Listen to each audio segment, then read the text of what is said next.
My name is Rachel Fernbach. I am honored to serve as the chair of the Board of Directors of Mental Health News Education.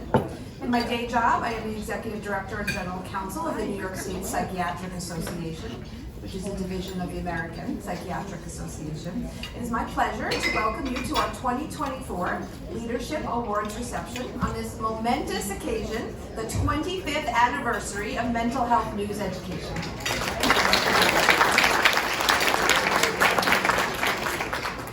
Our annual Leadership Awards reception has become a cherished tradition, bringing together leaders from the behavioral health and autism communities. Whether you are joining us for the first time this year or you have been with us year after year, your support is invaluable, and we thank you for that support. On your tables, you will find event packets with information about our distinguished honorees and generous sponsors. Please scan the QR code on the front cover to access tonight's event journal, and also look out for an email, a follow-up email with a link to the same journal.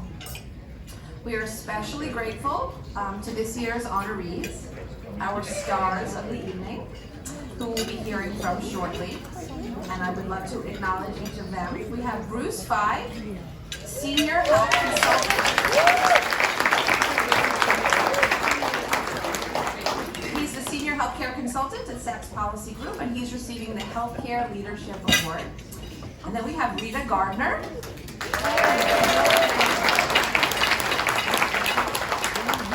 And she is President and CEO of Melmark, and she will be receiving the Excellence in Autism Award. Then Dr. Rosa Beall.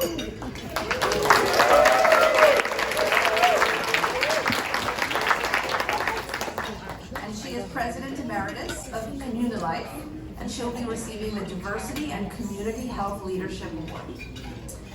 Then we have Relias, which is receiving our Corporate Leadership Award.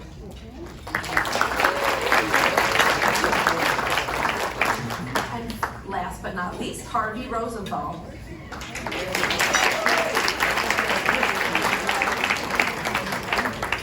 Harvey is Chief Executive Officer of the Alliance for Rights and Recovery, and he will be receiving a Lifetime Achievement Award.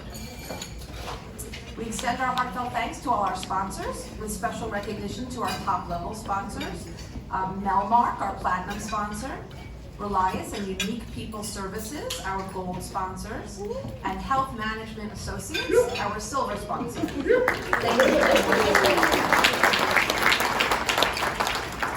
We are deeply grateful to the New York State Offices of Mental Health and Addiction Services and Supports for their generous grant support. Their vital contributions enable us to continue our mission of providing crucial education and resources to the mental health and addiction service communities. A special thanks always goes out to Andy Cleek from the NYU Silver at the McSilver Institute for Poverty Policy and Research for generously donating this beautiful space every year. We're thrilled to be here. I would also like to express my gratitude to the rest of the members of the Mental Health News Education Board for their unwavering dedication and leadership, and I'm privileged to work alongside such a committed group of people. And of course, we must applaud Ira Minot and David Minot.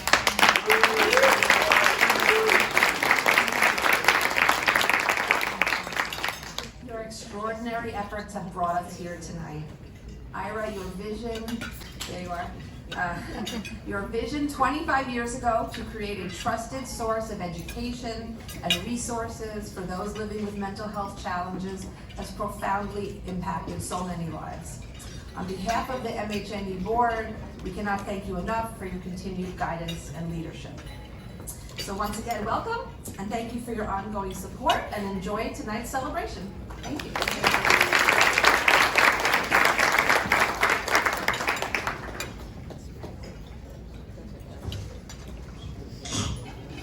Good evening, everyone. Welcome. Thank you all for coming. My name is David Minot, and I am the Executive Director of Mental Health News Education. Can you all hear me okay? Yeah. Being 6'6" is, trouble. It's my privilege, honestly, it's my privilege to stand before you as we honor exceptional leaders whose contributions have truly made a difference in the lives of so many people. As we celebrate Mental Health News Education's 25th anniversary this year, I am incredibly proud of the journey and grateful for the guidance and support of so many leaders, including many sitting here tonight. Reflecting on our journey over the past quarter century, I'm reminded of the resilience and determination that have fueled our mission since the beginning. We're not just celebrating an anniversary, we are celebrating a legacy of altruism, advocacy, and unwavering dedication to improving the well-being of people impacted by autism, mental health challenges, and substance use disorders. I'd like to take a moment to acknowledge the remarkable journey of my father, Ira Minot, and his profound impact on the creation and evolution of mental health news education. Many of you probably heard his personal story. You may hear it again in a bit. But his personal experience with mental illness, resilience in overcoming significant challenges, and his vision for bridging gaps in our behavioral health care system have really been the driving force behind our organization's mission-driven success.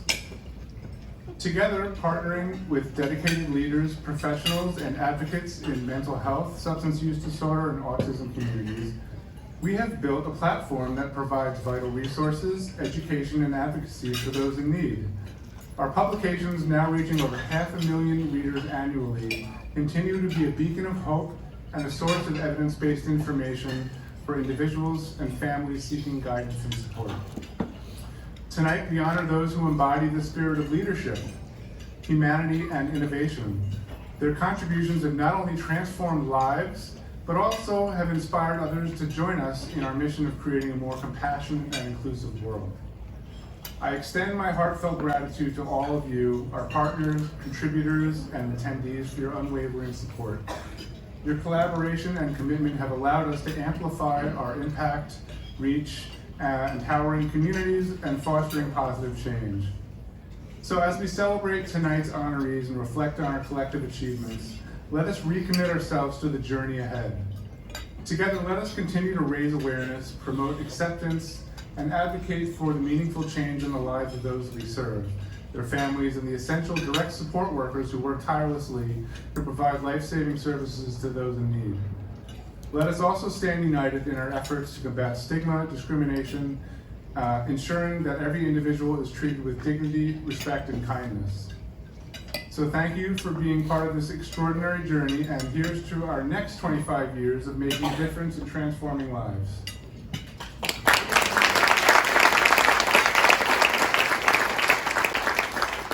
And now, to commemorate our organization's milestone anniversary, we've prepared a brief video that takes you through the history of mental health news education.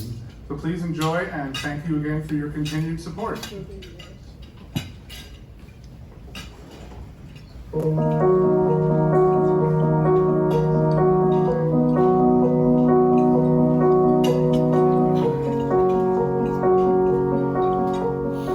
The idea to start the original newspaper, Mental Health News, came to me following a 10-year ordeal that I had experienced with major depression. I got a call from Ira Minot, the first publisher of Mental Health News. It's now many years ago, and inviting me to sit down. And Ira was, when we met, wanted to talk to me about getting involved with Mental Health News, both in terms of fundraising and marketing. And if I had known that he wanted more of my time, I probably would have not met him, because I was very busy running a large agency and hardly had time to breathe. But when Ira finished telling me what his objective was, I was so taken and compelled by it. I signed on right there and then, and became the chair of the board.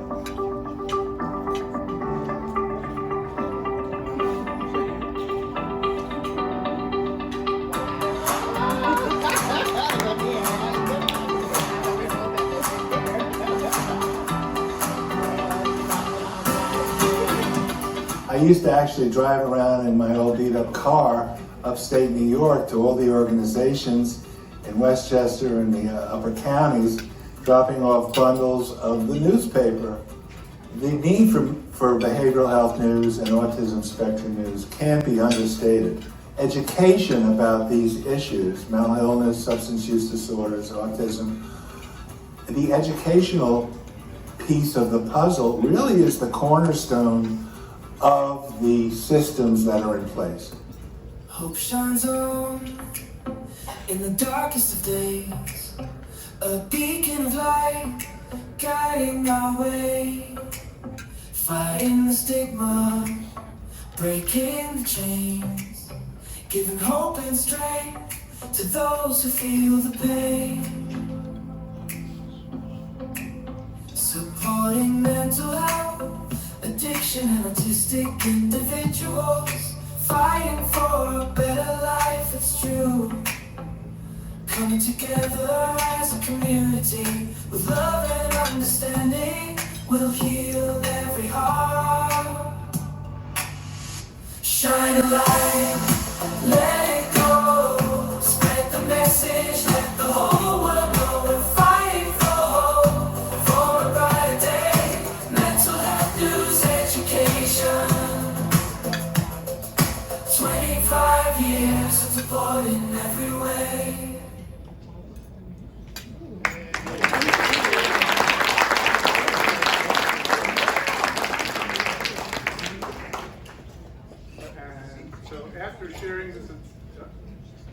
After sharing this inspiring journey through our nonprofit's 25 years of growth, it's a fitting segue for us to now hear from the visionary behind it all. Please join me in welcoming the founder of MHNE, a champion of mental health advocacy and a true inspiration, Ira Minot.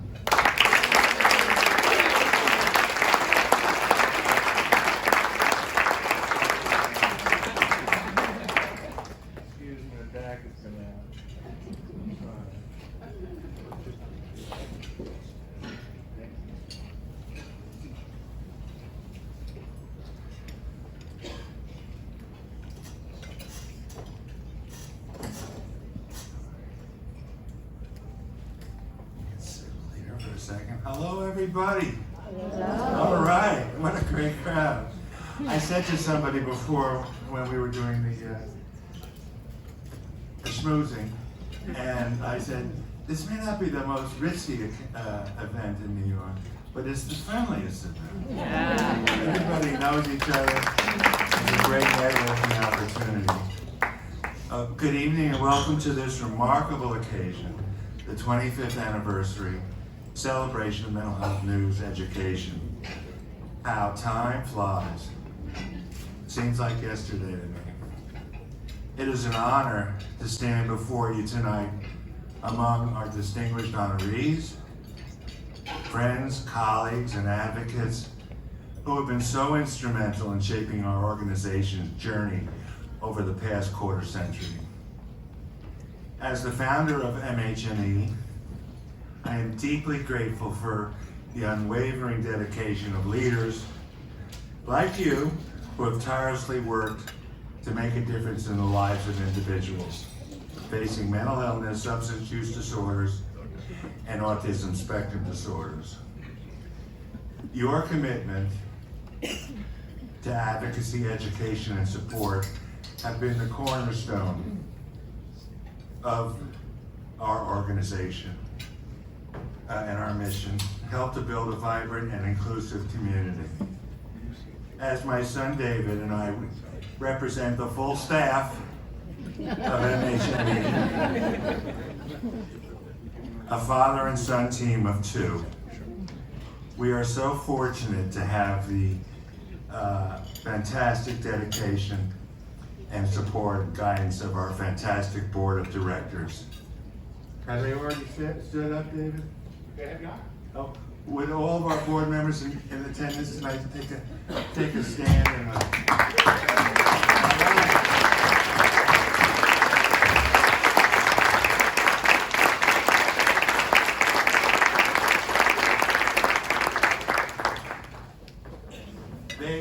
they have been instrumental in our success. I've had many mentors on the way up from getting out of the hospital following a 10-year battle with unresponsive depression, and starting this on the kitchen table. People like Alan Siskin, who you saw in the video. I used to go up to Mount Kisco at least once a week, meet him at the diner before he was on his way to the city to work at the Jewish board, and we'd strategize. He'd say, well, this is what we have to do next. Ira, you take care of that.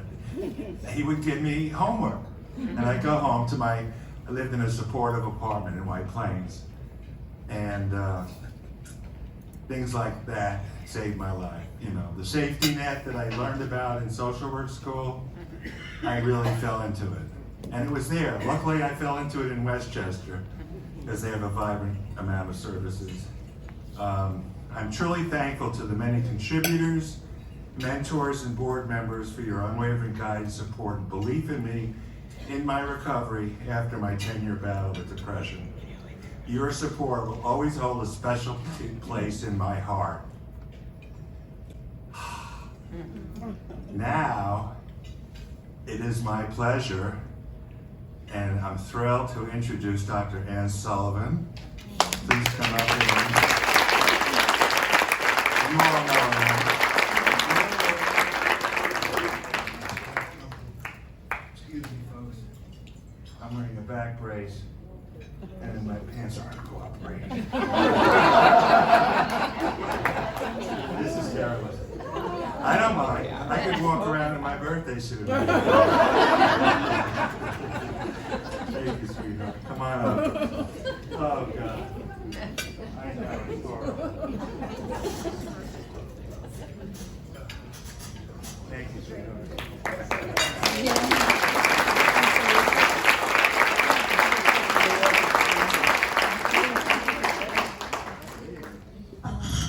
Thank you so much, everyone who's here. The first thing I need to say, it's been wonderful to see a lot of old friends and new friends, but also to thank you all for what you do each and every day. You know, I think we can be very proud of the mental health work that we do in New York State, and it's only because of all of you. So I can't thank you enough for your contributions, for everything that you do to help New Yorkers every day. I want to thank Ira and David for the wonderful, wonderful work of mental health news education. You know, it was said, David said it, it's a trusted source. And you know, when I have clients who come in or people ask me what to read about mental health, that's what I tell them to read. Because every article in there is golden. Everyone is really telling the story. And we've also partnered on a anti-stigma campaign with him and doing great work, So the work that you do, it's a legacy. And I remember those first issues because I was around. And what it has grown into is just so, so impressive. When I spoke with Ira and David about making some remarks tonight, they suggested that I talk about the honorees that are particularly close to OMH. So I'm going to say a few words about my experience with them and also one such great work that they do. So first of all, I want to say a few words about Bruce Feig. I never had the opportunity to actually work with Bruce Feig, but Bruce is a legend in his own time. I can tell you at OMH, every now and then, not every now and then, more than that, people might say, well, Bruce did that, or Bruce was involved in what happened there. And I can also tell you that when I was at Elmhurst and Queens Hospitals, which is where I was before this job, we'd say, who can we go to in Albany that can help us with this? Who can help us move this through? Who can give us a good answer? Who can give us advice? Who can give us wisdom? And the name that often came up, Bruce Feig. So the legacy that he has left in government is enormous. And I think you'll hear about his accomplishments from someone else. But I think what you need to know is that Bruce isn't just someone who was able to deal with government. I hope he liked it a little bit. He said tonight maybe he did like working in government a bit and work through the machinations of government to get really great results. But he always did it with a heart, and with a heart that cared for people. And I think if that's your North Star, then really it's great work in government. So thank you, Bruce.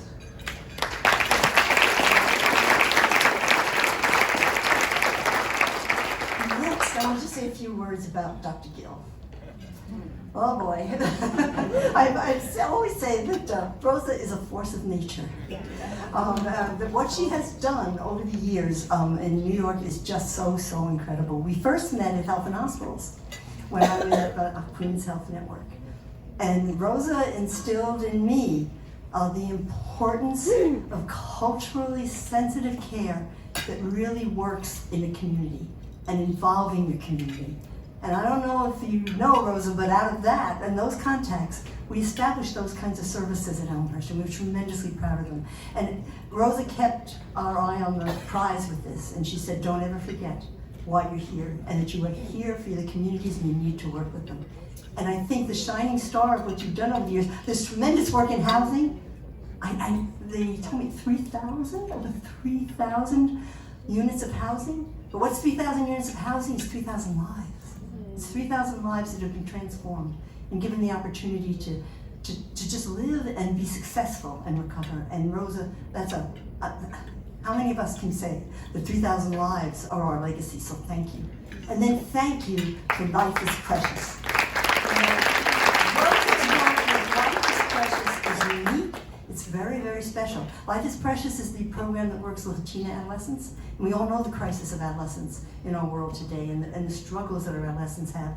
And Rosa has developed a program that all the individuals are getting therapy, they're getting help, but it's not enough to get young women grow and become successful adults. And what she has done with Life is Precious is give those women the ability to do that, and to do that in a way with their families and to be successful. And I can tell you, it started in the boroughs of New York. It is now in Yonkers, Poughkeepsie, and Amsterdam, New York. There is an Amsterdam, New York. For those of you here who have not gone to stay too far. And it has a large Latina population. So thank you, Rosa. Thank you, Rosa, for you have blessed us with the work that you have done. And then Harvey Rosenthal. Harvey, where? Harvey Rosenthal. I have to admit that I didn't know you very well until I took this job. And then you really get to know Harvey. Because I can tell you that Harvey never lets up on his advocacy for those with mental illness. That they have full lives, that they have all the rights that they need, that they get all the services that they need, and he's always there. And I can also tell you that when Harvey speaks, Albany listens. So he's a tremendous advocate on the part of everyone here up in Albany. You have a wonderful reputation for doing the very best, always. And be open, frank, saying it like it is, and keeping our feet to the fire to make sure that we do the work that's needed for every single individual to move forward. And he's also created innovative programs. We funded his INSET program, which is a peer program, which works with some of our individuals who have the highest challenges, and he's tremendously successful. Peer Bridgers, Harvey, a model that the whole country's looking at. So we can't stop Harvey. Harvey keeps going forward with ideas, with programs, and with a wisdom about the kind of work that we need to do, which is it's a treasure. It's truly a treasure. So I can't thank you enough, Harvey, for what you do. And actually, it's been truly one of the highlights of my experiences in this position to have had the chance to work with you and to be a part of your vision of what services in this state should look like. So thank you.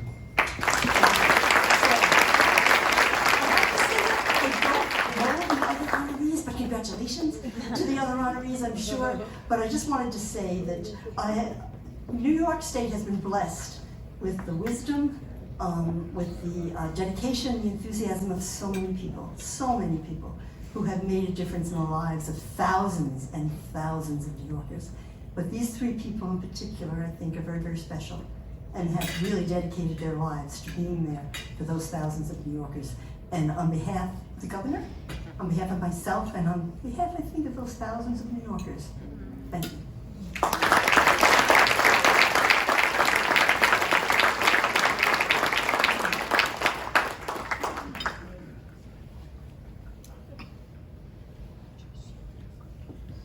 So, instead of running up to the podium every time, we have a wireless mic.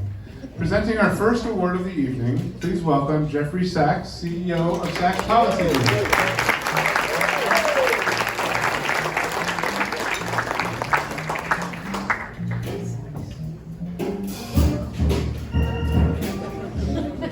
The commissioner basically stole my introduction. I'm not sure what I'm going to say. But Bruce and I have worked together since 1978. Now, if you do the math, that was almost 50 years ago. It's 46 years ago. And I was very fresh to Albany and really didn't know much, and I needed somebody who really knew a lot. And Bruce was working in budget then, right, Bruce? So I said, why don't you come work with me in the governor's office? And he was 2 years older than me, so he was probably much wiser and much more insight, which continues to this day. And Bruce came up, and he will tell you that he worked on a cardboard box turned upside down in the desk next to my desk. Now that may be true, but I don't remember that, Bruce. Then when Mario Cuomo became governor, Bruce moved over to the Office of Mental Health. Maybe there was a stop along the way, the PWDD, and he became the executive deputy. And Bruce, what I want to say about Bruce is that it's not that he's passionate, because passions are often based on feelings that are not really fully understood. Bruce always understands exactly what he's doing. He thinks he really feels and cares with his brain as well as his heart. And everything he says is smart. If any of you have been in a room with him, I will BS a lot, but Bruce, everything he says is smart. And so then after Bruce worked as executive deputy, Governor Pataki came in, and Bruce was welcomed to the door, and he went on to talk about versatility. He went on to run all the pension funds for the controller in the state of New York, Carl McCall. So, from mental health to managing tremendous assets, and taking care of so many people's pensions, and he did an excellent job at that. And then I believe the sequence is that I got a call from Dennis Whalen. Am I right on this, Bruce? And Dennis Whalen, who many of you probably know, he recruited. Bruce was working with me. I never say for me, because he never worked for me. He was always a colleague, and he still is a colleague.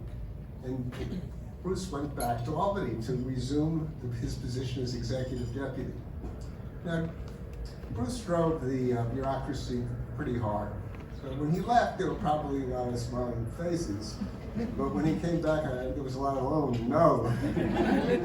And, but Bruce came back, and he went on to do many great things. And then he went on to become the CFO for the New York City school system under Mayor Bloomberg. Now, you guys know that Mayor Bloomberg was a demanding person, very, by the numbers, and he worked with Joel Klein there, who was chancellor, and they were both, and Bruce did an amazing job. He totally reorganized the school, the Department of Education, how the schools were funded, and it was an amazing, amazing job. So Bruce has a sort of habit of recycling jobs. So then after that, he came back to work with me, and we've been working together for many years. And again, I just want to emphasize that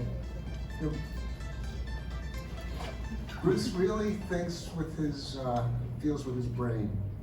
A lot of people have opinions, and they have passions, but Bruce is very analytical, and he really cares more deeply than anybody about the field of mental health.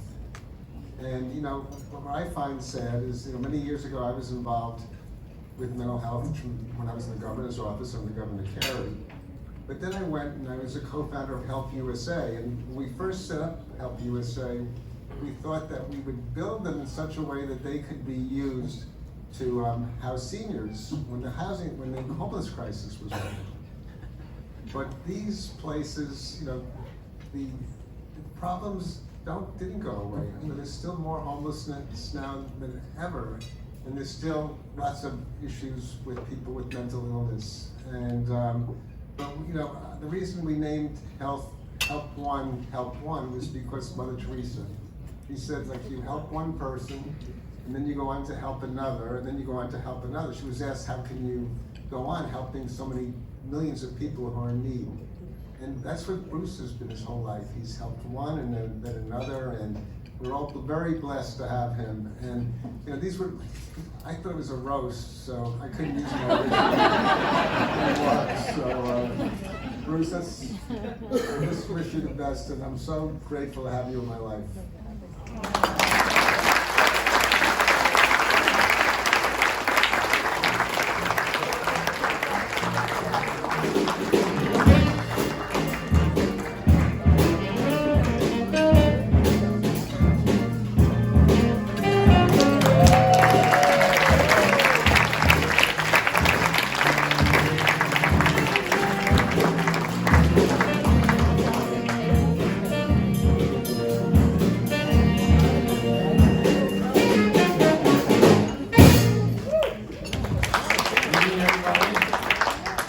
Recycling jobs is the new term for getting fired, right?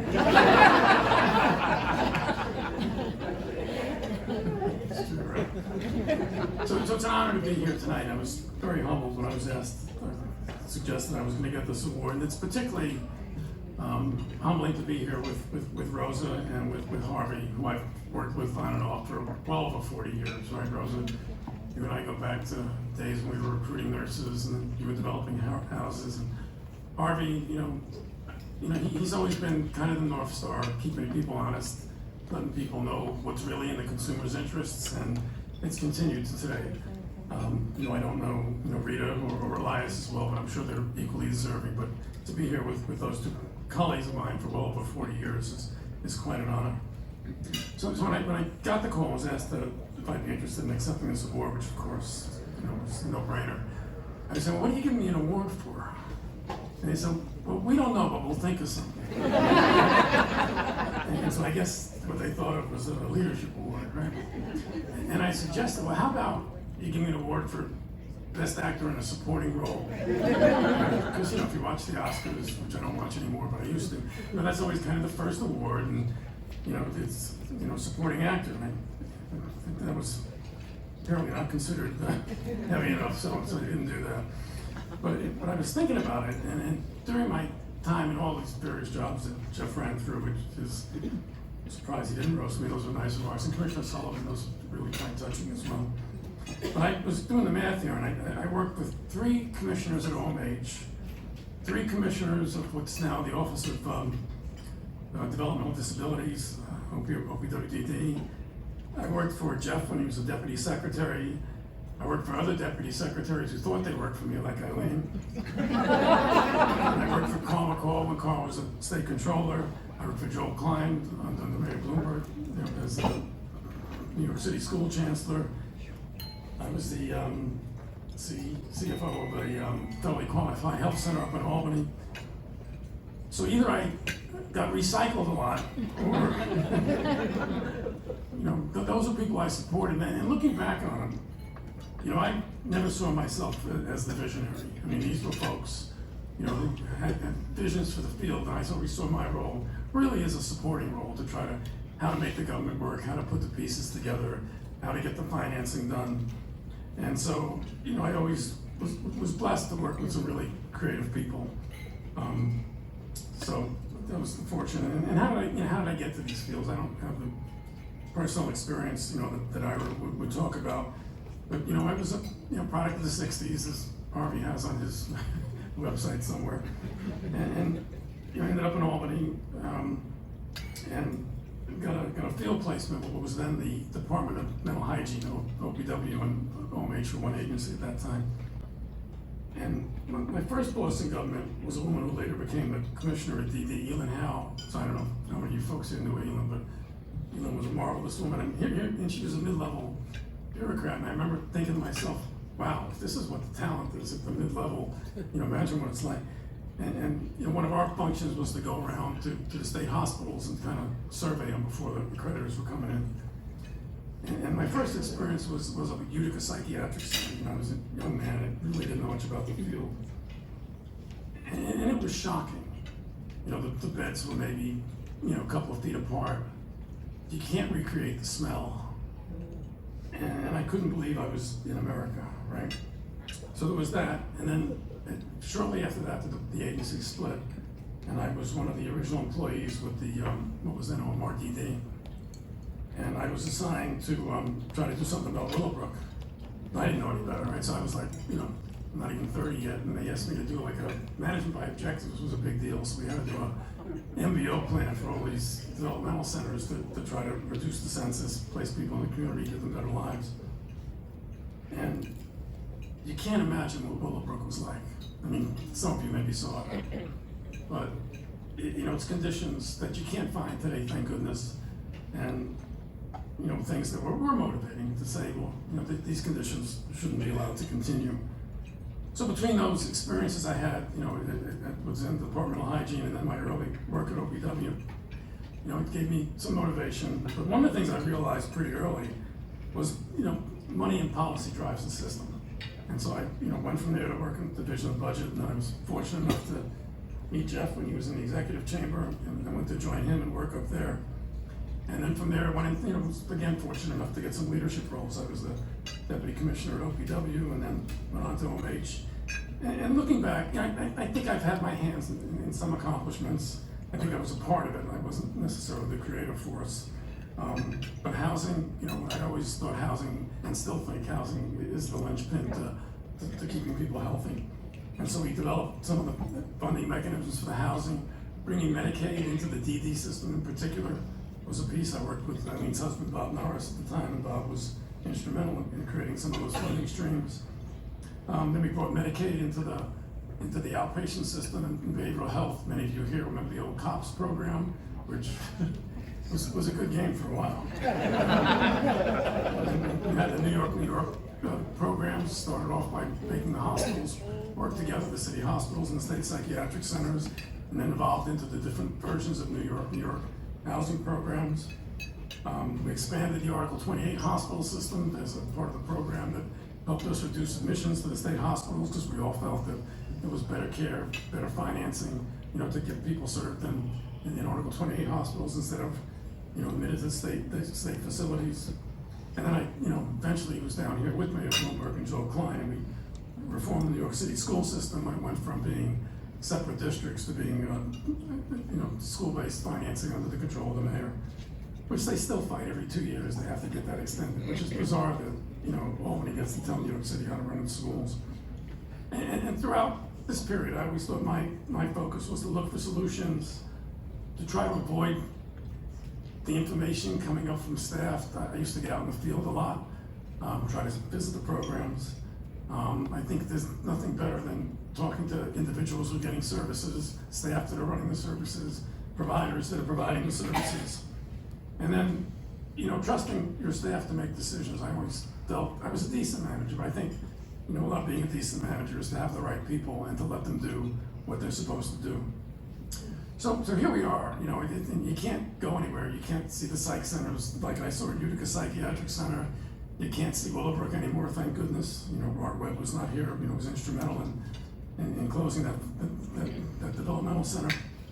But there's a new era, and fortunately there's people younger than me and some of the other awardees out, and it's your time, right? And just as we had to take these institutions and transform them, there's a lot that needs to be done today, and I think your generation, the next generation of leadership, is ready and prepared and have an agenda, just like we had an agenda to get people out of hospitals and developmental centers. I think real integrated care is something people need to focus on in the behavioral health side. Expanding access, those reports that the Attorney General and others have done to show how difficult it is to get mental health services, didn't come as a surprise to some of us, but it's eye-opening, right?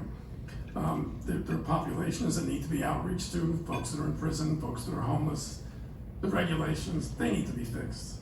I mean, in government, we tend to mean well, have a new set of things that need to be done, but don't often look back and say what doesn't need to be done and what can be simplified.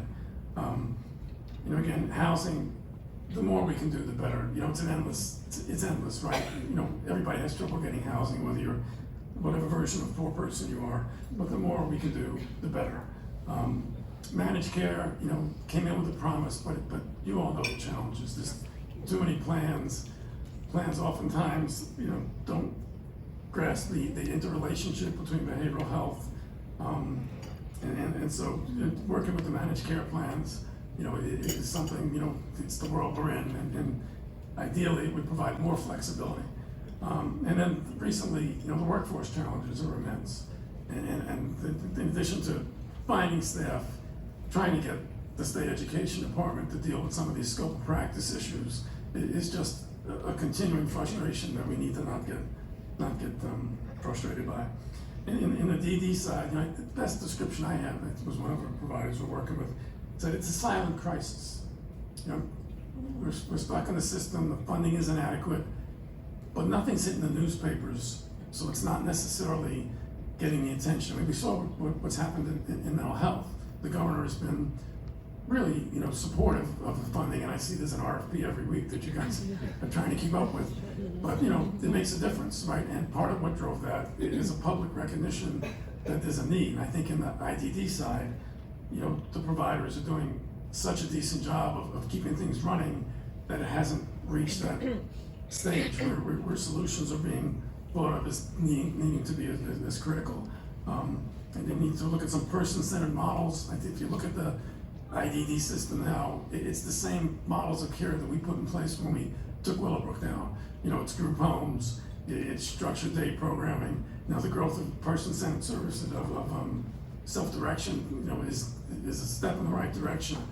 But there needs to be some ability to make that system more flexible so that more creative services can be provided. So that's the challenge for you guys, and so I encourage you to embrace them, to enjoy your careers, making the changes. I want to thank the Behavioral Health News for this honor. Ira and David, thank you so much. And hopefully I'll still be here when some of you people are up here getting your awards. So.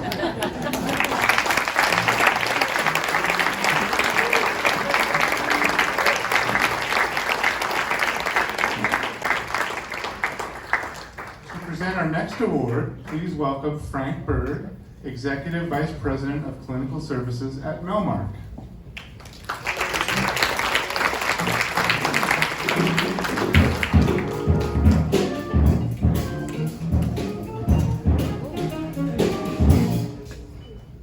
Good evening. I love that walk-up music. It makes me feel really important. It's a real privilege to be here tonight, and thank you. Thank you, David and Ira. It's great to see you live. Melmark is a multi-state organization serving children and adults with autism. And I think I first met and interacted with David about 12 years ago. And what a pleasure. And we've had the opportunity to provide a variety of articles to both of those newsletters. So it's been a really great relationship. So thank you so much for inviting us and being here. I'm here to introduce a very remarkable executive director, Rita Gardner. And I've known Rita for 40 plus years. We worked together. We worked direct care, so we started from the ground up. So we clearly understand who we serve, but also the staff that help us do what we do every day. And they are our champions, and Rita is a champion of direct care staff. So let me tell you a little bit about Rita. Rita Gardner is the president and CEO of Melmark and leads operations and management of Melmark's service divisions in New England, Pennsylvania, and the Carolinas. Prior to her appointment as president and CEO in 2015, Ms. Gardner served as executive director of Melmark New England, based in Andover, Massachusetts, which she co-founded in 1998. She also founded Melmark Carolinas in 2018 and a second New England day school in 2022. Ms. Gardner and Melmark New England were honored to be named on the Women's Edges list of the top 100 women-led businesses in Massachusetts for 6 consecutive years. Ms. Gardner was honored with the National Women's Transforming Business Financial Strength Award, as well as the overall national award winner in 2022. She's a board-certified behavior analyst, a trained public health professional, and has devoted over 40 years of her professional career to the field of community-based services for children and adults with autism and intellectual and developmental disabilities, acquired brain injuries, severe behavior challenges, and medical fragility. Ms. Gardner is an accomplished and persistent legislative advocate. Her public policy work has positively impacted services for individuals diagnosed with autism and developmental disabilities throughout the United States. She's a champion of every child's right to receive free and appropriate education, no matter what their disability. Ms. Gardner also serves as on advisory committees with the Massachusetts Advocates for Children, Advocates for Autism of Massachusetts. She's a founding board member of the National Council of Autism Providers and is currently serving as the vice chair. She was on the Governor's Autism Commission under 2 governors in Massachusetts and is the past president of the Board of Directors of the Massachusetts Association of Approved Private Schools. Ms. Gardner also serves on the Pennsylvania Advocacy and Resources for Autism and Intellectual Disability Board of Directors.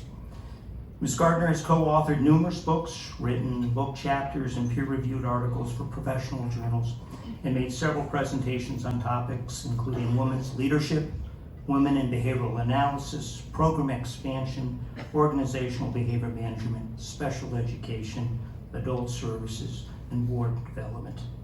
Ms. Gardner received her Master of Public Health degree from the Boston University School of Public Health in the School of Medicine, majoring in Behavioral Sciences and Health Services Administration, and is a certified diversity executive. Most important, Rita is our hero at Melmark. Her leadership, commitment to excellence, compassion, and care for the individuals we serve and the direct care staff that work for us, over 1,500 staff, and our vision to improve the quality of life of those that we serve. It's an honor and a privilege to introduce you to Rita Gardner.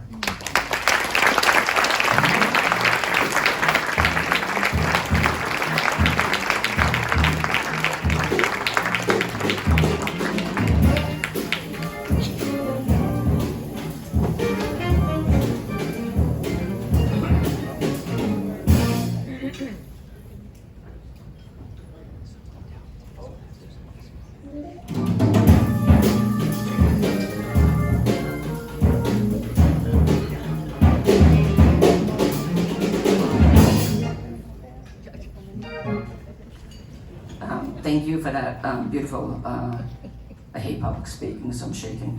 I like to work in the back room.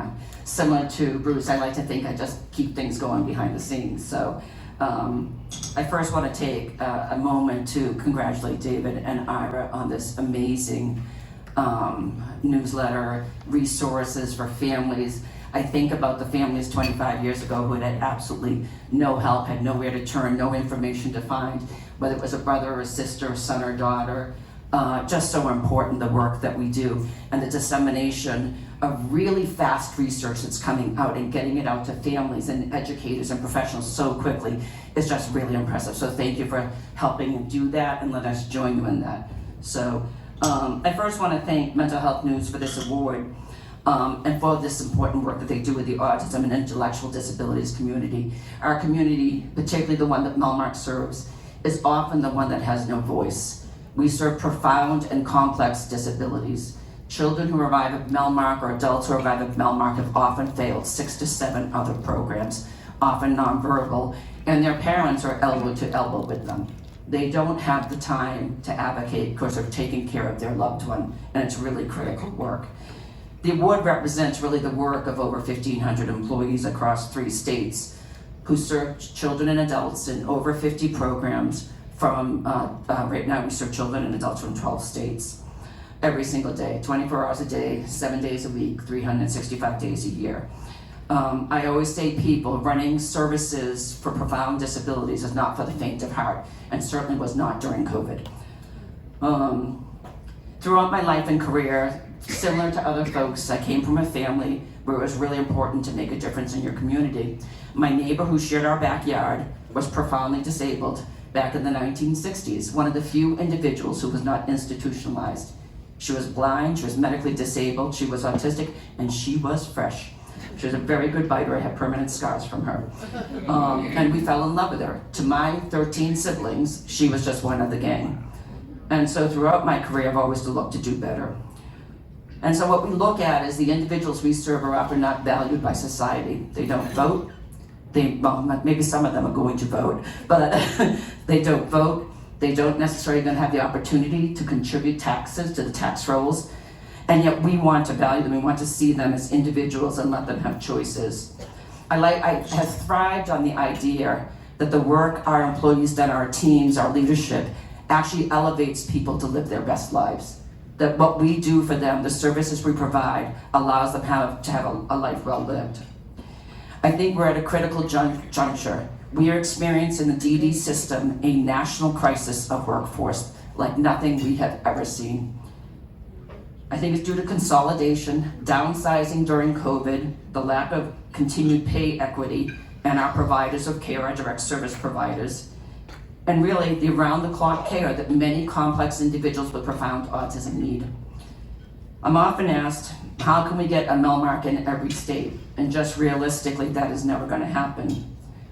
But the work that we've done with Autism Spectrum News, the work we do in terms of research, the textbooks, we believe can help elevate other programs across the country that do not have the resources we have. We're thrilled to say that we, as part of our commitment to elevating the field, through an endowment, a recent gift, we're creating the Envision Smart Institute, which will raise the standards of care across the United States. Our goal is to share everything that Melmark does through open source so other providers could get better in the DD system. We're addressing every aspect of the critical educational, clinical, and administrative functions that make a difference for individuals with profound autism. As president and CEO, I find my work rewarding at every level, from the advocacy for equitable treatment of our individuals, but also the equity of pay for our direct care staff who are often diverse and paid less than their state worker counterparts.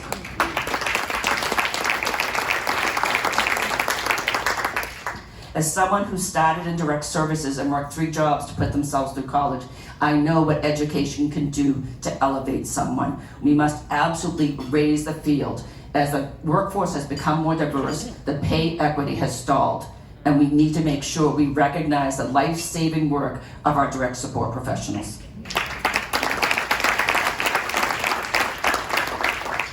I've worked at the federal level with members of Congress to recognize, trying to establish an actual job description for the DSPs.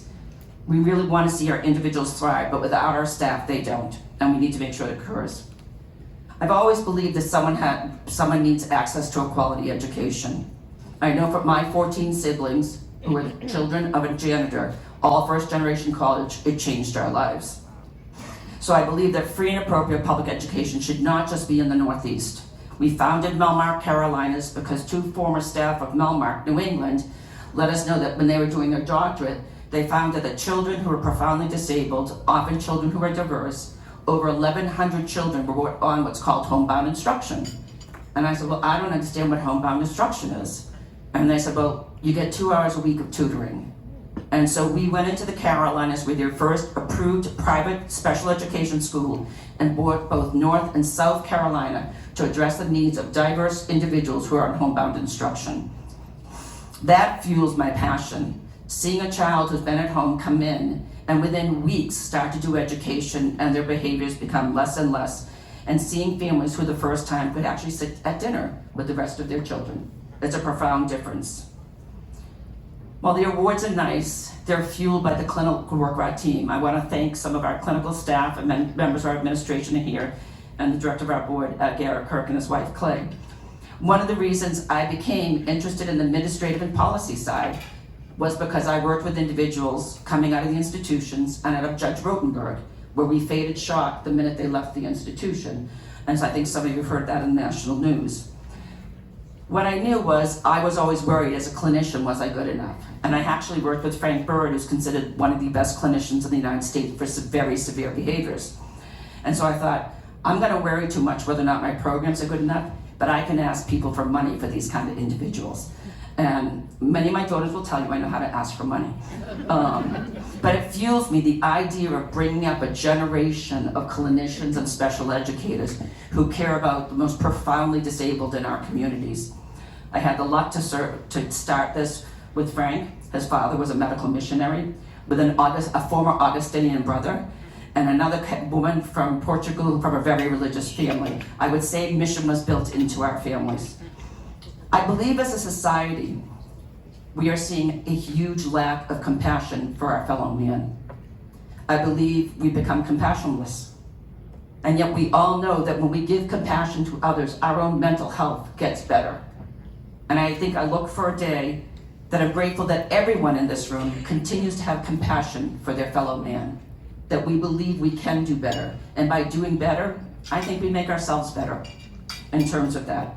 So I want to thank my Melmark colleagues for their mission first work, for serving over almost 1,000 individuals, for doing their research and doing all the extra things that make for the very mission first, compassionate care that every child and adult receives at Melmark. Thank you.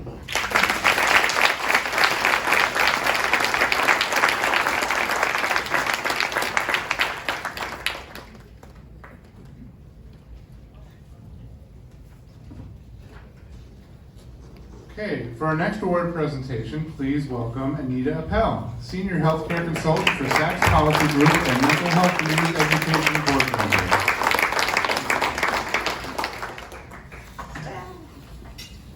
And half of what I was going to say we said already, but I'm going to repeat it anyway. You know, first of all, I want to just say, this is one of my favorite nights of the year. This community, this is who I grew up with. You guys are my buddies, my friends, my colleagues. I love you all. And you know, tonight we have the privilege of honoring a trifecta actually, and Rita. I haven't met you before, but you're right in this group, and Relias, Harvey, Bruce, and Rosa. 3 legends in the field. And Rosa, you are truly extraordinary. You are a friend and somebody whose influence and achievements really resonate deeply within our community. Your distinguished career is marked by a series of groundbreaking achievements and leadership roles that really have shaped the landscape of health and human services in New York. Your tenure in the mayor's office, as chair of the New York City Health and Hospitals Corporation, as well as your pivotal roles at Woodhull and Metropolitan Hospital, underscore your impact on the city's healthcare system. You were instrumental in expanding primary care access and enhancing health insurance coverage. And then as the founder, CEO, and president of Comunilife since 1989, you've spearheaded initiatives that have significantly improved the lives of New Yorkers, especially those who are underserved and under-recognized by traditional healthcare approaches. You know, Ann talked about your cultural competence. I had the honor of going way back early on in my career to some of the focus groups that Rosa ran at Comunilife. And Rosa, I think the words you used, force of nature, Rosa is a force of nature. You know, you were so ahead of your time about what needed to happen and how the importance of cultural relevance was critical to how we developed and started services. I learned so much from you over those years. And your visionary approach and your innate ability to anticipate future health needs led to the establishment of New York City's first medical respite program, which has significantly grown since it started in 2011. Medical respite is now a very hot topic, and you are really ahead of the game. But as Ann said, nearest and dearest to your heart was the creation of Life is Precious in 2008. And for those of you that don't know the program, I actually had the honor of going up there many times and meeting many of the young women. It's a nationally recognized program aimed at preventing suicide among Latina teens. And it's not just a program, it is truly a lifeline for so many young women in the Latino community. Witnessing firsthand at many of the breakfasts, some of the girls, you know, you understood the power of providing young women with opportunities for success. And that, to your credit, is the creation, not only that, but Ann's right, it's all over the state now. You really have done it, thank you. But wait, I don't know when Rosa sleeps, because she continues to serve the public in her position as chair of the Federal Reserve Bank of New York's Board of Directors, as well as writing books, and it can go on for days. But notwithstanding all of her professional commitments, and I think I tell you this every time I see you, I'm most in awe of her mentorship of young women in the field and her personal commitment to nurture the next generation of leaders. Her ability to guide and inspire has not only shaped careers, but has also fostered a culture of empowerment and advancement for women in healthcare and public policy. So tonight, as we honor Dr. Gill, let's not just celebrate her accomplishments, but also her tireless commitment to making the world a better place. And as Bessie Anderson Stanley once said, to appreciate beauty, to find the best in others, to leave the world a little better, whether by a healthy child, a garden patch, or a redeemed social commitment, to know that even one's life has breathed easier. I'm gonna cry, because you have lived. Mrs. Camp succeeded. And you, Dr. Gill, have succeeded beyond measure. Congratulations on this award, and thank you for your unwavering dedication and extraordinary commitment to the community and beyond.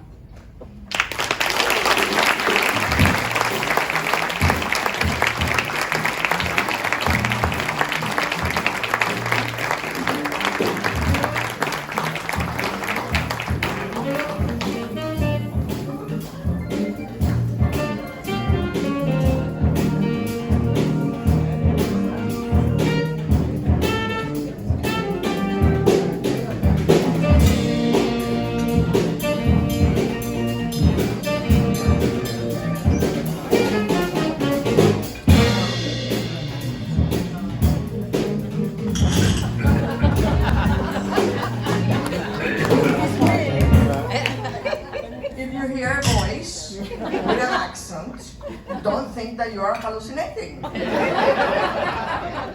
is that, the podium sometimes become obstacles for communication.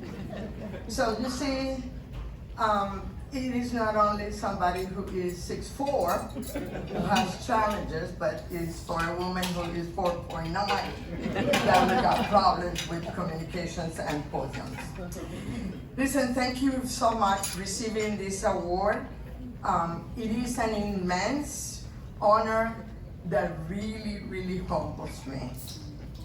There is no greater recognition of my work than those offered by my colleagues, my peers, and peers that we have traveled together in a journey for 40 years. If my math is correct. So this is a long journey of helping those individuals who are challenged by health issues or mental health and behavioral health. And in that journey, I had many stops, but there always was the commitment and really the idea that we were here to help those pretty much in needs for mental health services or health services. So I remember Marty Began, who actually said to me, Rosa, we need somebody to be the chair of the Community Advisory Board at the OHMH many, many years ago, like many of you remember.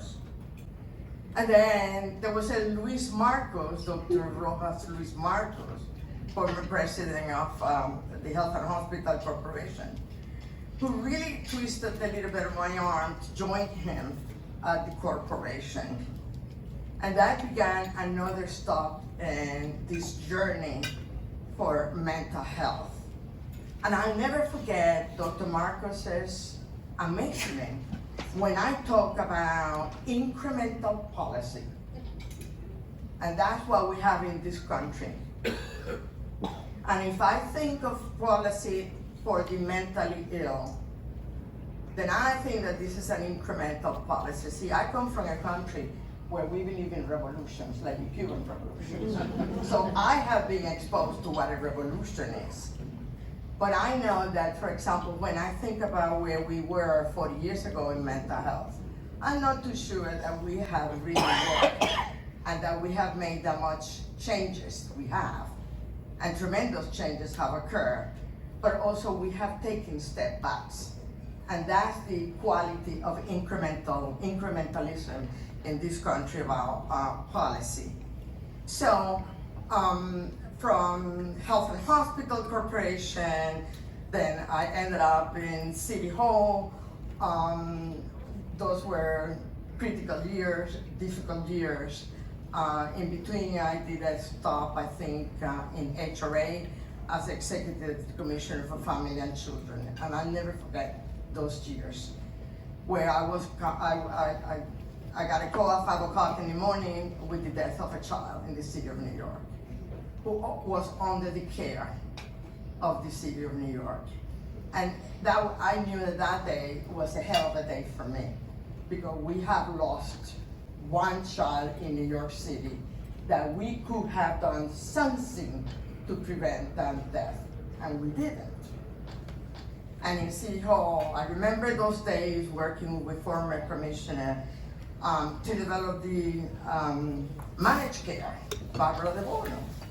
How could I forget Barbara? Barbara and I had many challenges in developing the managed care, but here we are, many years later, we're really working with managed care. Where there is parity in managed care for the mentally ill, we all know that it is not. That in the parity has really eluded managed care. And although I remember the early conversations way back in that journey, that we really needed to have parity for behavioral health, that we're really still struggling with that in 2024. Can you believe that? That's incremental policy, right? I remember those days working with Dr. Marcos, that we created the tripwire mechanism because there were too many individuals waiting for a bed in a hospital, and whether it was Mount Sinai, whether it was HAC beds, so forth and so on.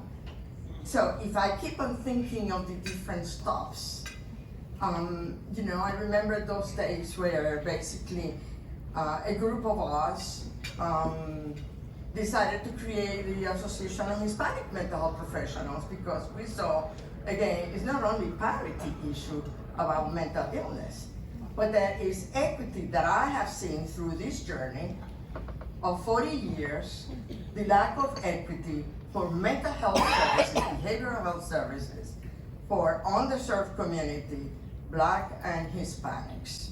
And that's still the case in 2024.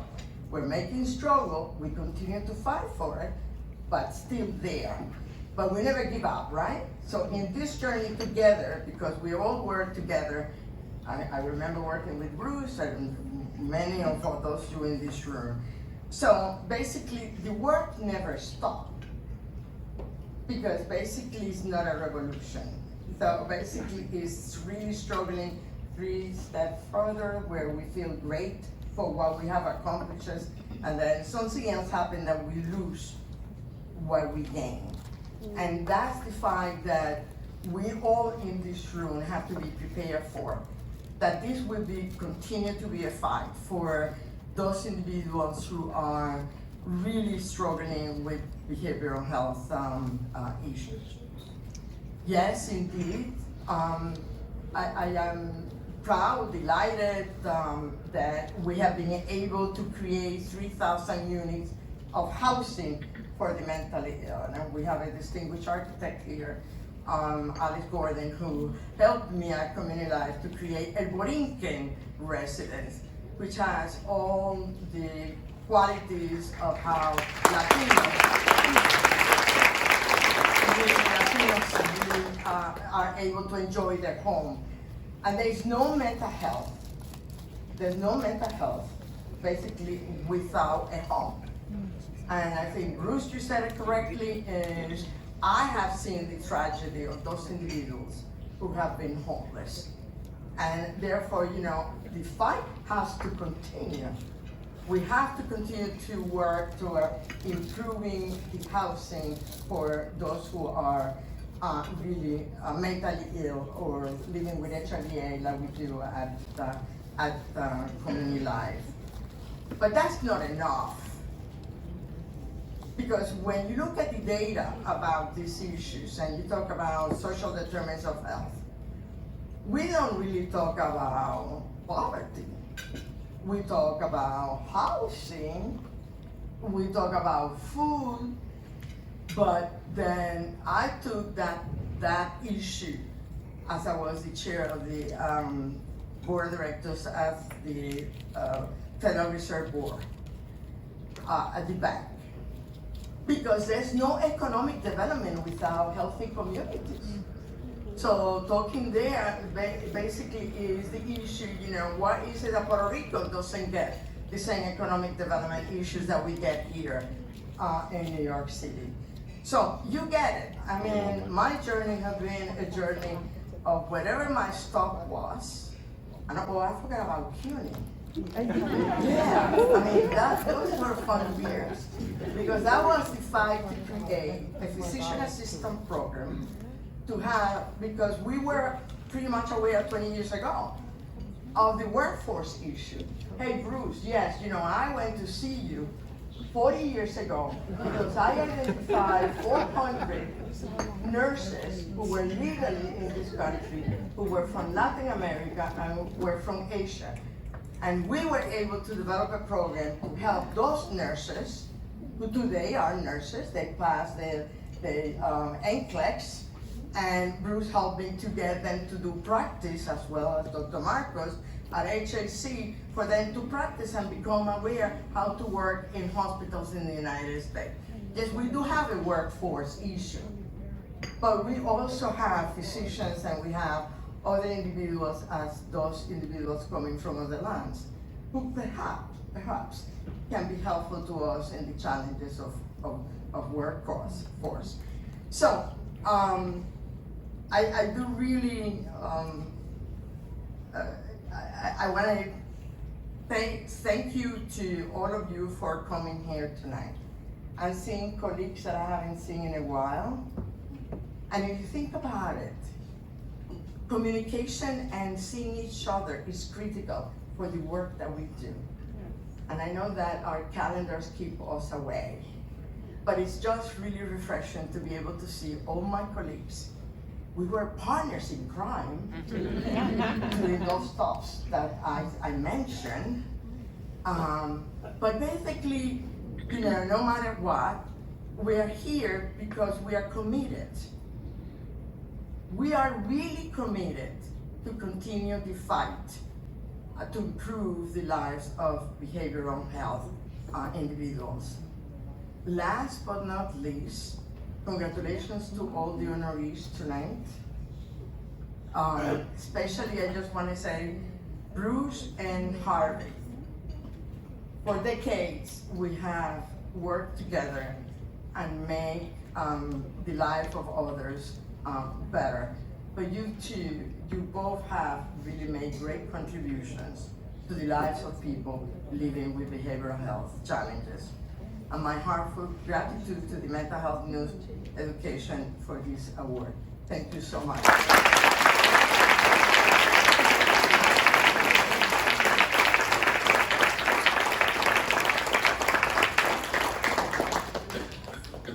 Presenting our next award, please welcome Debbie Pantin, President and CEO of Outreach Development Corporation and Mental Health News Education Board Member.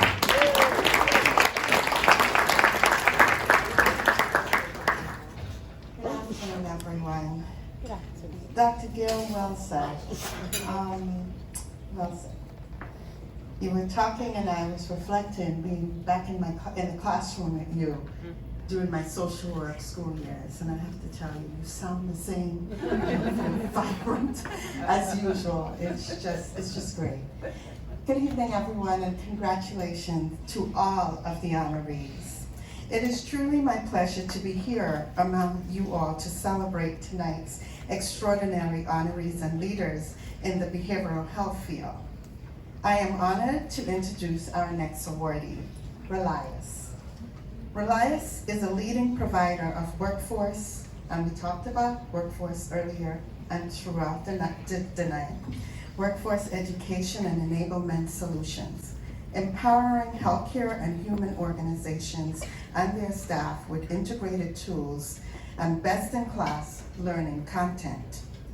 Relias work with more than 11,000 healthcare and human service organizations and over 4.5 million, yes, you heard that right, folks, 4.5 million caregivers to drive the measurable outcomes that we are so dedicated to doing today.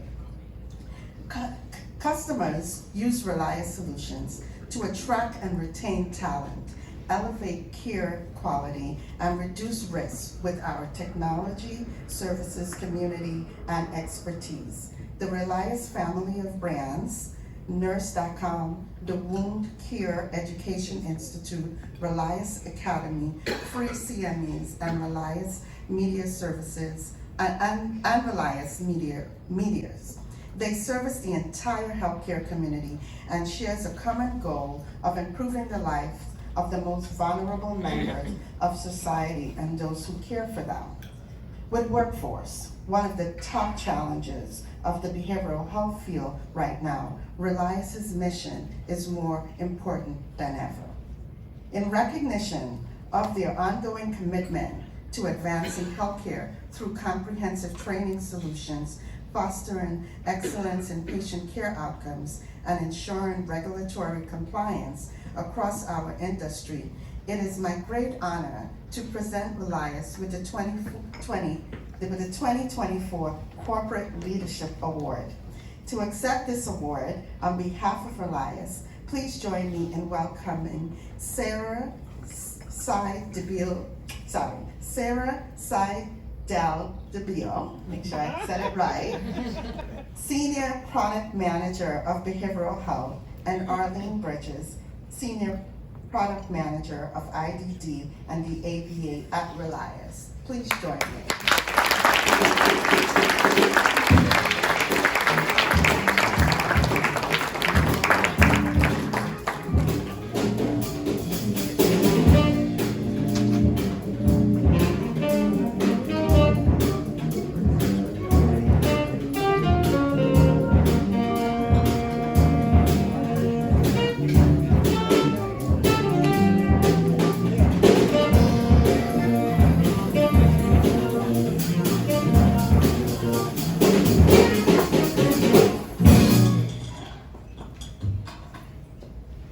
On behalf of Relias, I want to thank you all for this recognition.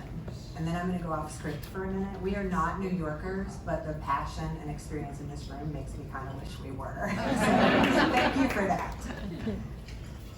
When Arlene and I started in this field years ago, we, as with most people in the field, wanted to help those who needed the help the most.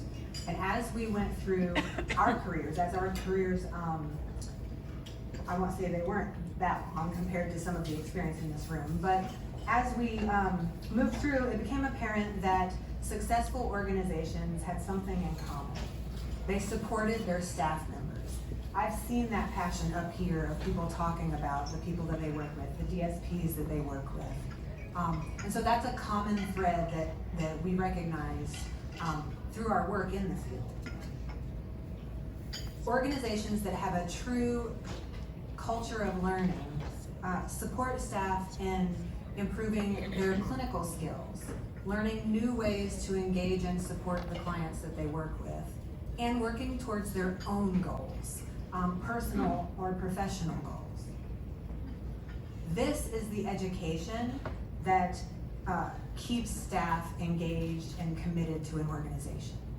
This is the education that draws people into an organization. And this is the education that will improve client outcomes. Keeping people around, keeping us well-staffed, those are things that then have a direct effect on the outcomes of the clients that we work with. So moving that needle is our mission at Relias.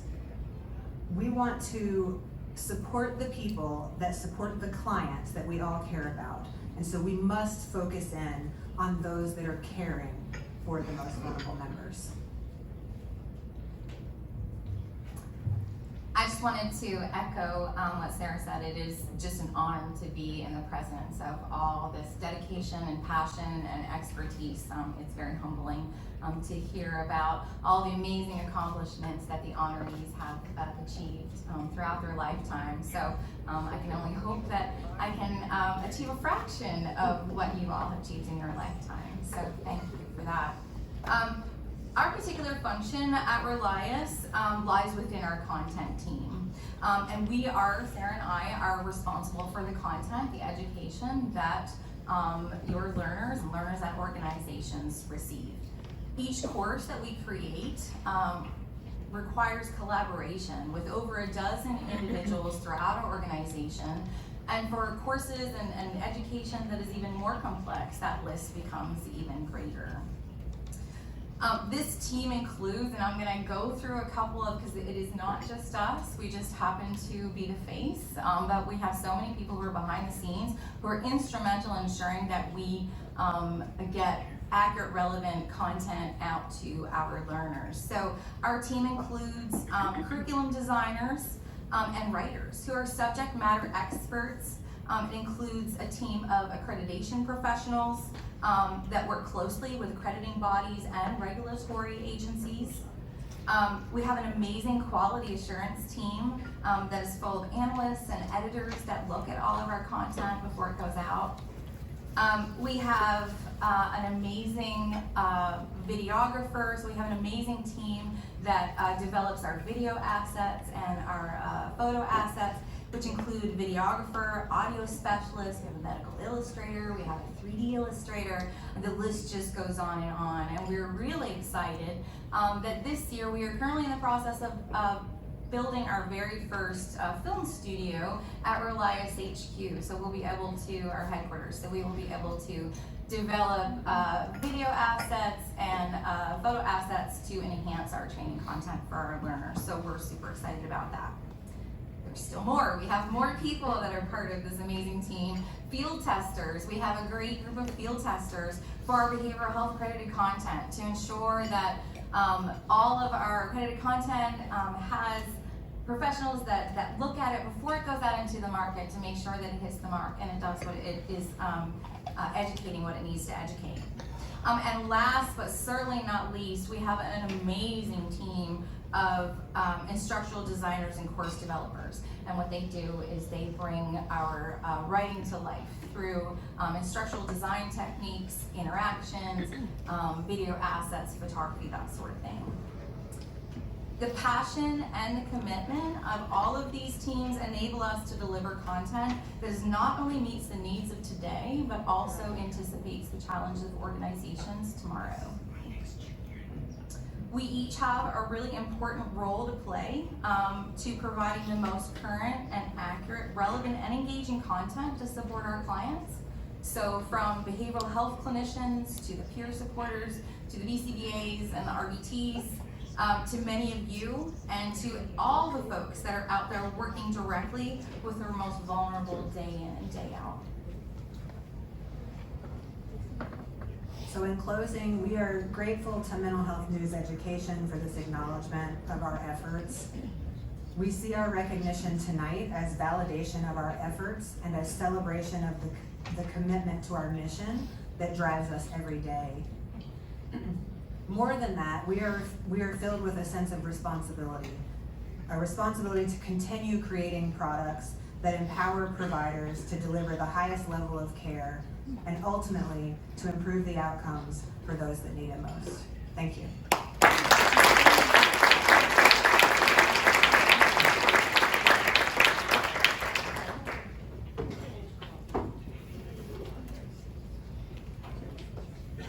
Okay, before we announce the last honoree, I just want to give a pitch. We do have a 50-50 raffle if you're interested. So there's about two more speakers worth of time if you're interested in the back where you the registration table. My wife Alexis is managing the raffle tickets. So if you're interested, we would appreciate your support and thank you very much.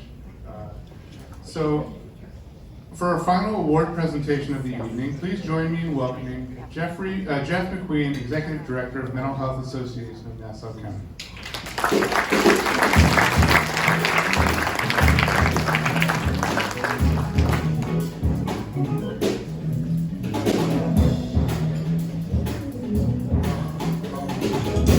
Isn't this awesome, right? Good job. Listen, so I'm the guy that's on the other side of the computer that's going, can we make this training shorter? Does it have to be an hour long?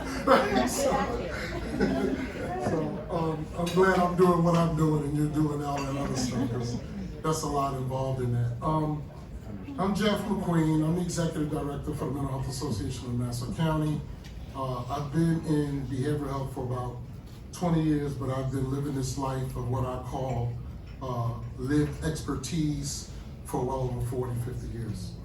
I'm an individual who came through the system, utilizing the services and trying to figure out what could possibly be better and why is it this way. I remember going to Creedmoor Hospital with my mother, and I sat there and listened to the doctor tell her he'll never be able to go to school or graduate college or get married or have any type of life. He'll probably live with you for the rest of his life. And he just went on and on and on. And I looked at him and I said, I'm sitting right here. Right? But it didn't seem to matter to him. And I understand now that we only know what we know when we know it, right? And we don't know what we don't know. Obviously I don't have to tell you that I did graduate college, got a couple of degrees, married, children, etc., right? All that stuff happened. But I remember going to Albany one year because someone coerced me into it. It really was coerced, I swear I was voluntold. And I went to Albany one year, and I remember just being overwhelmed with emotion because the crowd of people that I saw advocating for the rights of individuals with behavioral health challenges. And I heard some people speak, and I watched some people go up, and at that time I thought Harvey was the governor. I said, only the governor could possibly have all these people rally up here like that. He must be the governor right now. But I listened to all these people come up and talk about the passions that they felt about the different issues of what we were facing and what was going on. And in that moment, I knew I needed to be a part of this. In that very moment, I said, okay, we are no longer going to be the recipient. We are going to flip this thing around and we're going to be a provider. Because who better than me to know what I'm not getting, right? And from that point on, things began to change in my life. And then I went to this, again, voluntold. So I started working in the field. I started through substance use and became a drug counselor and then director, and things just kept moving pretty rapidly for me. And then I went to this conference. I was voluntold for that too. I went to the conference and I was like, oh, this is pretty cool. And it was like in the middle of nowhere. It was like all of a sudden, we was driving down the road in this bus, and then the sky opened, and it was a resort. And I was like, who does that? Like, who builds something in the middle of like nowhere? So I was already reluctant about this thing, but I went, and the conference changed my life. I went every year since then because it felt like I was returning home, right? And today, things are obviously a lot different. Harvey, you didn't know, but this is a roast. I need you to come sit down. But things began to get really different for me. I started going to this conference and actually having a voice and getting involved and started putting up for workshops because I had some material that I wanted to present as well.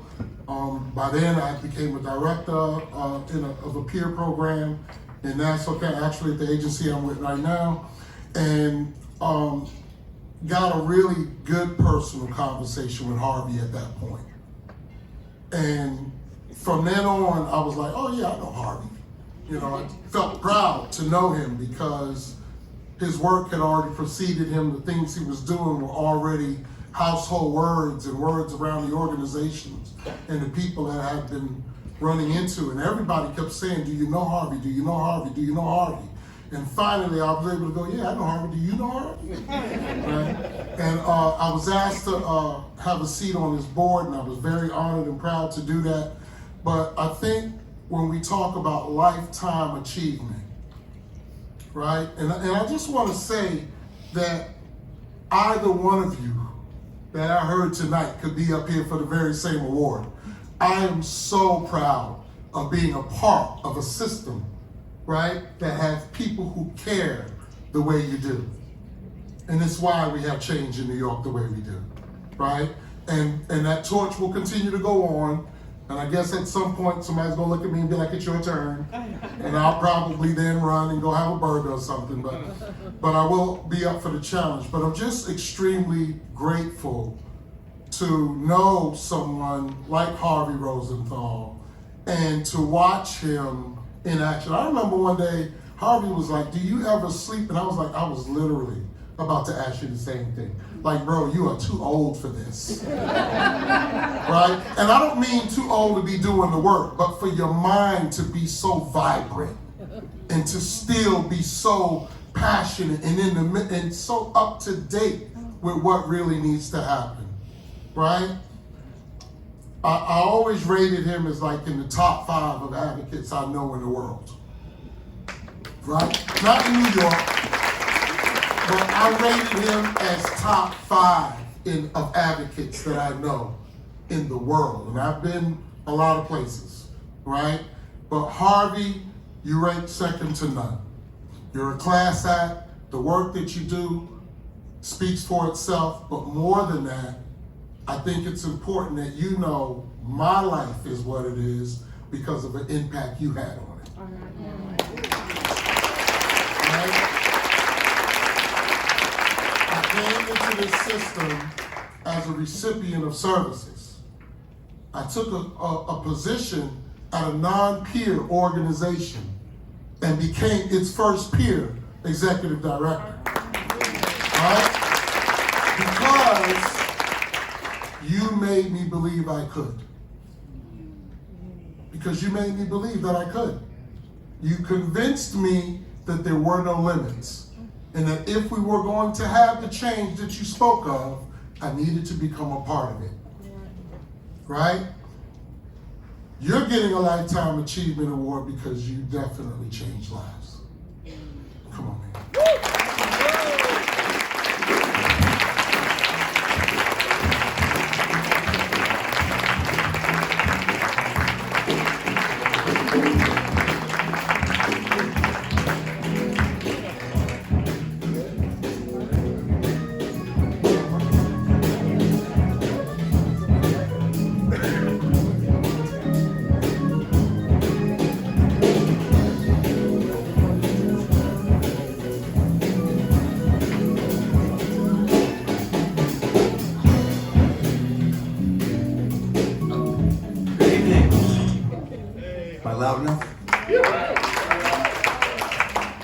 So I was supposed to only have 5 minutes, you said, David.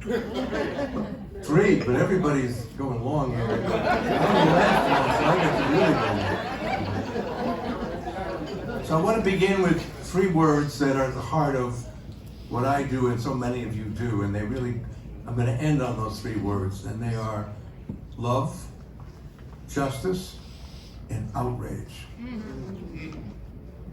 Now love, we come into this work for love, right? We love, if we do it, we're coming from the heart, for however we got there.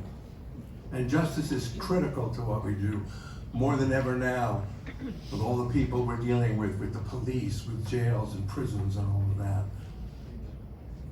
But outrage, if you don't have outrage, still, I mean, outrage drives what we do, I hope. You cannot see all that we have to do, Rosie, we've come a little bit far. So much more needed.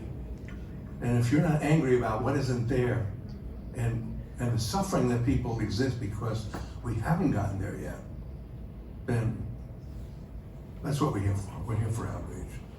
I want to thank you, David, and Ira, you're a hero of mine, wherever you are, there you are. Glad your pants are. And Jeff, thank you for your wonderful award. I really admire you, and I want that jacket, you know. I think it'll work. And I really want to thank so many of our staff and board members here today. We have Luke, who closed the deal on Dan's Law last week. We have Taina, our board president. So the things that setting up that INSEAD program that the commissioner talked about. And we have so many here. Steve Mitchell, were you here somewhere? Yeah, he's in the back. Created peer crisis respite programs. We have heroes here. But I don't want to forget another hero. Now, Bruce was in number 2. He made the commissioners he worked for succeed. And I saw him do it with Richard Searle, so I thought it was amazing. And I saw him do it with Mike Hogan also. But Ann Sullivan is an amazing person. Really an amazing person. A person that's so hard, and she's tireless. She makes me tired, and I work a lot. And you are tireless, and I'm so admire. You're everywhere all the time. I really appreciate that. So I want to congratulate my fellow awardees. You're having a great class of people. Rosa, I wanted to tell you that we work in many ways with people who have been victims of outrage. We work with a woman you did, your people did, a woman who had been in an adult home for years. And there's a movie, remember the movie of Coco? Who goes into her apartment, her house with her worker and says, oh my God, I have my own toaster, my own coffee machine. I'm gonna make my own coffee. She had been so institutionalized, and you gave her that chance, and that was so special. And Bruce, I don't know where you are, Bruce, but Bruce is not only a tremendous number 2, but what you did was you helped us get a contract with Health First, if you remember, that allowed us to really take our peer support and put it on the street and really do some amazing work, but we wouldn't have had it without you. No one knows that. Now they do. So I'll say a little bit about myself and my background. I am a person in long-term recovery. I'm 73, so it's a long-term recovery. I grew up in Astoria, not far from here. I grew up with a family where my mother and father are beloved people.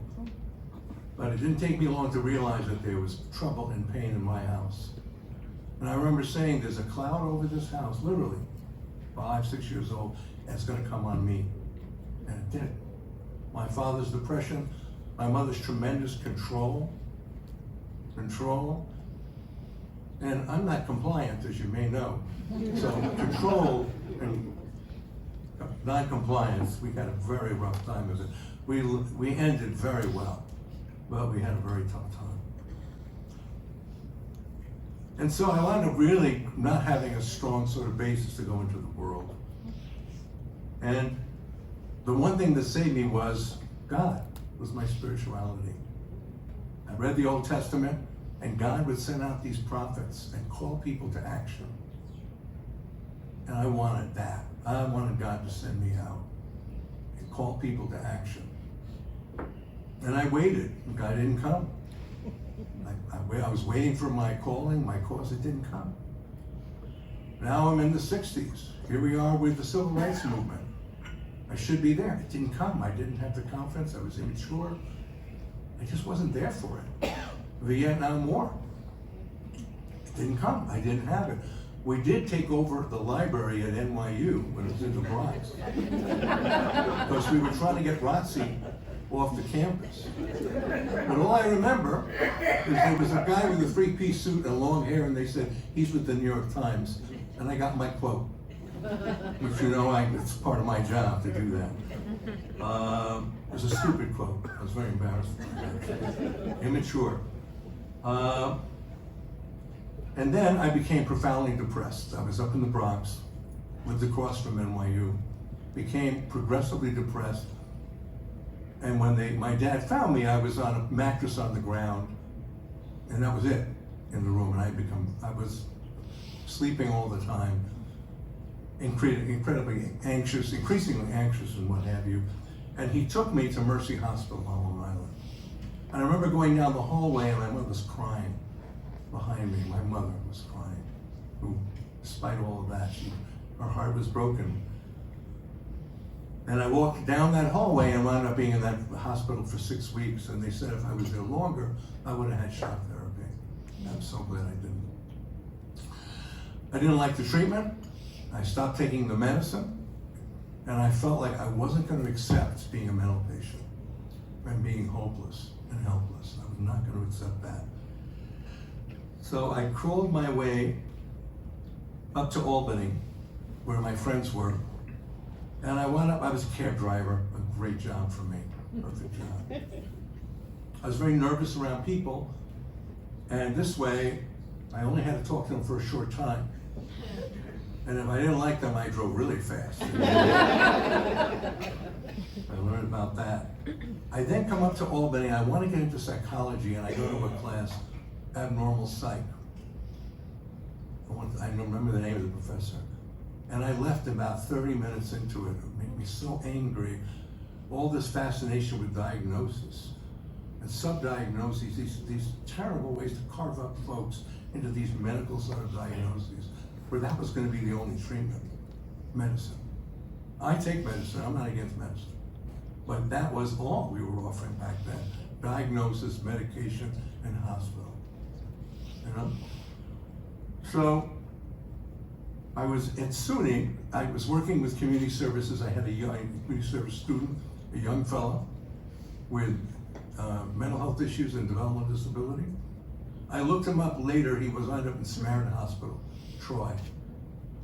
I said, I gotta get him out of here, I wanna work with him. I said, hold him, and Dr. Andrews Lane, sorry Ann, she told me she would keep him there, and I would get back. And I went back, and they had sent him to Hudson River State Hospital. And I went down there, and you know what they said? We don't want him either. You take him. And I did. I took him home, and I was a stay-at-home care parent for a period of time. And he was thought to be an arsonist, but he did not burn my house down. So I wound up really, eventually, they were impressed with me because I had taken them in my home. People with developmental, the OPWD, OMH program. And I wound up eventually working in the state hospital when I wanted to work. I had been a person suffering without hope in a system that wasn't really there. And I wanted to get in right into the belly of the beast and help young men in particular. And I had to be in the closet back then. You couldn't, if you talked out loud about it, you had a mental illness, you were disregarded. I have stories about that. But I told the people I worked with that I was a peer from the very beginning. And what I learned when I was working in the hospital, I worked in the psych center, they told me, why do you try so hard with these folks? They're schizophrenic, they can't make relationships. How many remember that belief? Vocational rehabilitation won't be an option for these folks. They'll be on disability. It would break my heart when people got readmitted. That's the illness that comes with the illness. The bar was so low for us, for the people we serve, and it was for the staff because of that purpose. So then I worked outpatient, and my supervisor said to me, and this is, I don't know, mid-70s, don't use the word recovery, it gives people false hope. They wrote me up because I was out of the office. And they called people who didn't come in non-compliant. And we don't know anything about it. We wrote them up to review in 3 months, non-compliant. I'm happy, now we have to be out of the office, right? That's our work. We go to the people. We don't sit there saying they're not compliant. We don't say they're hard to serve, we say We are finding it hard to serve them. It's about us, that's our job. So I wound up eventually getting out of the psych center and working in the clinic and working at a clubhouse. Someone based on Fountain House, and that was like family to me, where you could reveal and disclose, and you didn't have to write everything up. We didn't have charts, you know, it was just about getting to know people and supporting them and being touched by them and touching them. And I still know so many people who were we were friends. We were part of a community who were part of that. So that really touched me, and we became, the clubhouse I was in, we became the New York Association of Social Clubs. And that association, which became the New York Association of Psychiatric Rehabilitation Services, when that way of thinking of goals and skills really came in. And then more recently, we rebranded, as you may know, as the Alliance for Rights and Recovery. We're so proud of it, and we're so proud to be able to put that out loud there and bring that around the nation. So,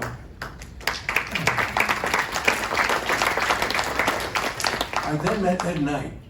And I don't know if anybody knows or remembers Ed Knight, but Ed Knight was my mentor. My life would not have been what it is now. He taught me so much. He was a great psychologist. He was a great researcher. He was a great advocate. The story about Ed Knight, I have time now, I can burn, right?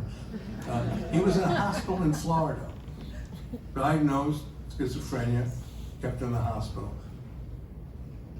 They were going to discharge him and said to him, what do you want to do when you leave? He said, I want to be a researcher for people with mental illness. And they said, he's not ready to leave this hospital. We better keep him here a little longer. They kept him longer. They brought him back up. What do you want to do when you leave? I want to be a researcher. People with mental illness. No, they kept him longer. He came back the third time. What do you want to be? A clerk. They discharged me, became a researcher. He was really my hero, and he taught me so much. He was so brave. Well, very brave. So when I would travel the state at night and tired, whenever, I remember he did it for so long. And that turned me onto the movement, the rights movement, in a way that I had never been before. All the heroes. I don't know if you probably have heard of them, Judy Chamberlain, Sally Zinman, George Ebert, Joe Rogers, Dan Fisher. And they became my friends. These were my heroes. They became my friends. And I was so blessed to be a part of this movement. And our organization was ripe to become part of this movement. We had those principles, and we became deeply, now the Alliance, a part of this movement. It's so ennobling. It's what's made the change. It's changed our system so much more. Imagine our system were it not for the recovery of the consumer and the rights movement. So proud to be a part of that. One of the things Jeff mentioned just a little bit, so we're part of the movement. At the center of that is human rights and justice. And we began bringing people to Albany. 1 minute, really? I'm not compliant, right? All right, well, I gotta really hurry then. Okay, I know I talk a lot, I'm sorry. So we got the grassroots out there, and we did come to Albany. We did take the microphone. We did stay and wouldn't leave Albany until Mario Cuomo signed the reinvestment bill and closed 5 state hospitals. And this governor just closed 5 state prisons. We need to close another 5 state hospitals at least. Why are we looking for money and scrambling around and begging for it when it sits right there? Right? Okay, so reinvestment became a real critical part. Oh, I only got a minute. So I have so much I could tell you, but there are so many models that we've developed here in New York, you know, in terms of alternatives to the police, first responders, INSET, which Commissioner Sullivan was so great about. You didn't have to do that. So appreciate it. It's a level of engagement for people that are thought not to be engageable and who otherwise would be on an outpatient commitment order. We know they didn't need to do that. We created that program, and it's proving that 83% of the people have been engaged successfully in that program. We have so many more. I can't get into it with you. I'm so sorry. Meet me afterwards, and I'll tell you what. A lot to say. But I guess I want to end in a little somber way. We've come a long way. We've closed hospitals. We've talked about rights and recovery. But something has happened, and you know it's happened. We've been conflated with violence. The public is afraid. Oh, it's the mentally ill who are the violent ones. Oh, we've got to get them off the street. We have a gubernatorial candidate, 5,000 beds we need. Let's take all these people and put them back in the state hospitals. We have a terrific sort of governor.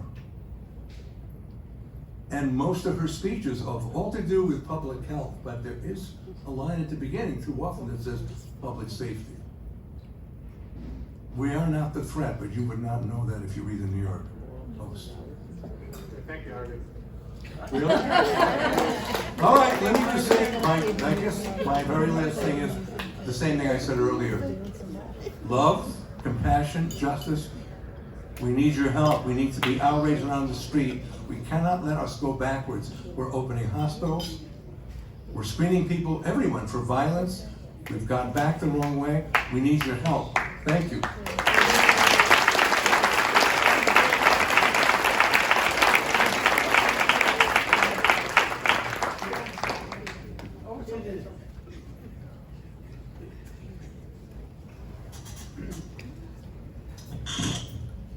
Why did we rush Harvey? Well, we have the room until 8 o'clock. What time is it? 7:57. So, I'm Peter Beichman, and longtime board member of MHNE and past chair, and we're just going to wrap this up. And I think the main takeaway from this evening from the speakers, the honorees, being here together as a community is that we are an incredible community. And I just want to bring it back.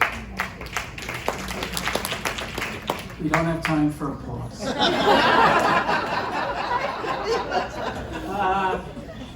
I just want to bring it back again to the two supermen that make this all possible.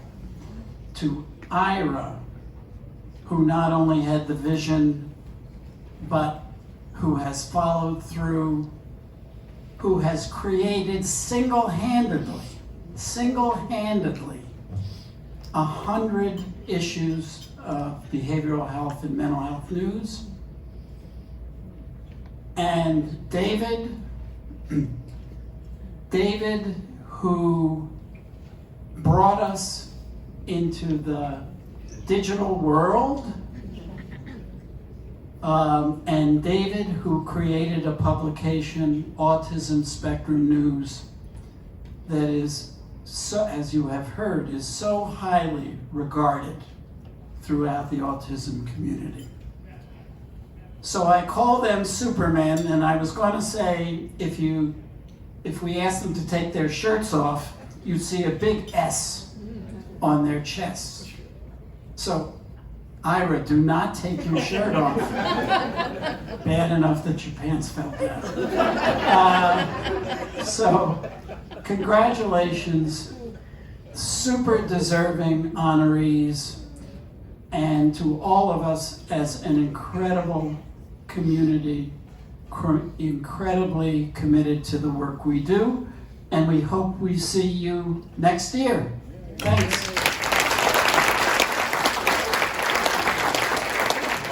Hope shines on in the darkest of days, a beacon of light guiding our way, fighting the stigma, breaking the chains, giving hope and strength to those who feel the pain, supporting mental health, addiction and autistic individuals, fighting for a better life, it's true. Coming together as a community with love and understanding, we'll heal every heart. Shine a light.